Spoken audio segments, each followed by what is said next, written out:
everyone, I'm Kate Andrews, and here's a look at what is going on this week in the news. And we begin in news from around the country. Officials for the World Meeting of Families have announced that $30 million has been raised to support the event. The meeting will take place in Philadelphia September 22nd through the 25th and will end with a visit from Pope Francis. With the $30 million in pledges, 67% of the estimated $45 million budget to host the event has been raised. The money will go towards security, technology, transportation, labor, and infrastructure enhancements. The Philadelphia Convention and Visitors Bureau expect the event to be a great boon to the local community. They estimate the Congress will bring in more than $418 million to the area's businesses. This will be the first time the meeting will take place in the United States. It will also be Pope Francis's first visit to the U.S. In news from the Vatican, Archbishop Sviatoslav Shevchuk, Major Archbishop of Kiev-Halych and head of the Ukrainian Catholic Church, was recently in Rome. He and other bishops from Ukraine were making their ad limina visits with Pope Francis. He spoke to reporters about what is going on in Ukraine after a year of unrest. The Major Archbishop of the Ukrainian Greek Catholic Church rejected the notion that his country is fighting a, quote, civil war. Instead, he says the suffering is because of a foreign invasion. We are experiencing a foreign invasion, a war imposed from outside. It is not a civil conflict. It is not a struggle between Ukrainian citizens. It is truly an invasion made after the Russian Federation annexed Crimea. Most recently, Ukrainian bishops met with Pope Francis. The Major Archbishop says that the meeting gave them the assurance they need to continue with their mission in the midst of war. Ukrainians feel abandoned and betrayed by powerful politicians and diplomats. However, we have felt that the Pope is truly with us. Furthermore, the Major Archbishop denounced the Moscow Patriarchate for aligning with the government of Vladimir Putin. Unfortunately, the Patriarchate has become a powerful weapon in the war of information. Ukrainians are not against the Russians. We see that the Russian people do not understand what happens in Ukraine. That is because the Russian government hides from them the thousands of soldiers that come to Ukraine to kill us. The conflict cannot be solved with weapons, he says. However, he added that finding a solution is complicated. Most importantly, he hopes the conflict in Ukraine doesn't become another forgotten war.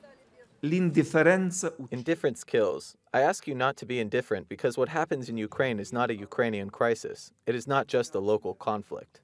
The deadly conflict began about a year ago and has already left 6,000 people dead and more than 12,000 wounded.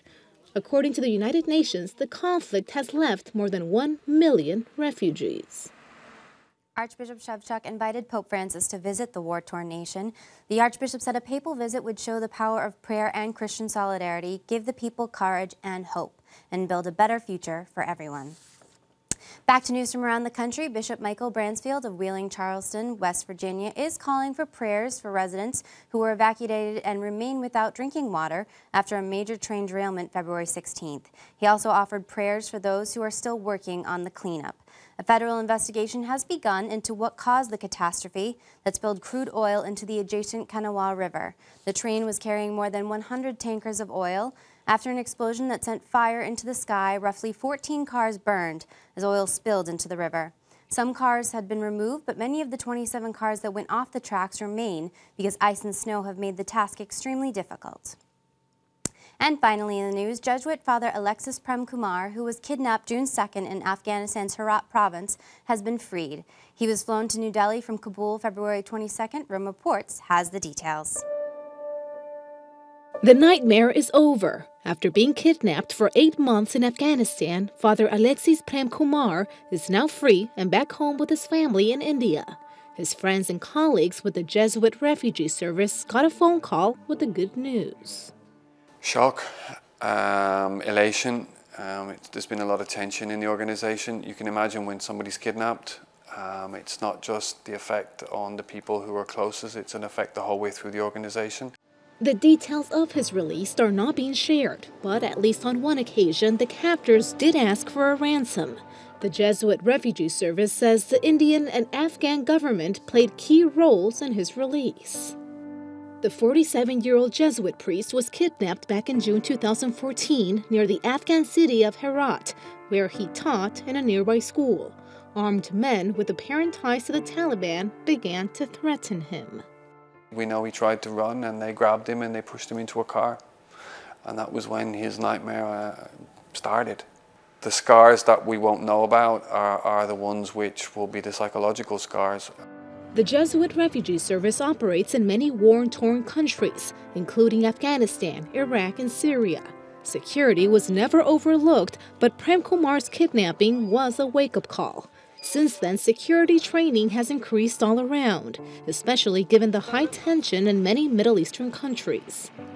To be able to read those signs when they're changing, we need to have better security mechanisms to provide our teams with the training, the procedures, and the know-how that's needed to be able to save lives. Not just their lives, but also the lives of the people that we're serving.